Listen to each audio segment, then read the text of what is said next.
9 విషయాలు ఎవ్వరికీ చెప్పొద్దు, వీలైనంత వరకు తప్పనిసరి అయితే తప్ప. ఆయువు, ఆయుర్దాయం గురించి చెప్పకు. నాకు జాతకం ప్రకారం 72 ఏళ్ళు ఆయుర్దాయం అండి అనకు. అంతకంటే 2 ఏళ్ల ముందు నుంచి ఎలా వేసేయాలని ఎవడో చూస్తాడు. ఇక్కడ చెప్పరు. వయస్సు కూడా అవసరమైతే తప్ప చెప్పక్కల.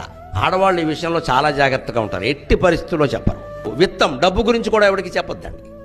గృహఛిద్రం, ఇంట్లో లొసుగులు ఉంటాయి, అవి కూడా ఎవరికి చెప్పొద్దండి. అంతేకాదు మంత్రం, ఎవరైనా మనకి మంత్రోపదేశం చేశారు, చెప్పకూడదండి ఎవరికి. అది రహస్యమే. ఊరికి చెవిలో చెప్పేద్దాం. మంత్రోపదేశాలు అందరికీ చేయకూడదు. చేసాడు అంటే వాడు చేయకపోతే వీడికి బిడిచి కొడుతుంది. ఇక్కడ ఔషధం, మా వాడే మందులు కూడా ఎవరికి చెప్పకూడదు. ఆ మందుల్లోనే ఏదో కలిపి మనం చంపేస్తారు. మైథునం, పెద్దవాళ్ళు ఉన్నారు కాబట్టి చెబుతున్నా, దాంపత్య బంధానికి సంబంధించిన బలాలు బలహీనతలు ఎట్టి పరిస్థితుల్లో అక్కా చెల్లెల దగ్గర కూడా మాట్లాడద్దు. అంత తప్పనిసరి.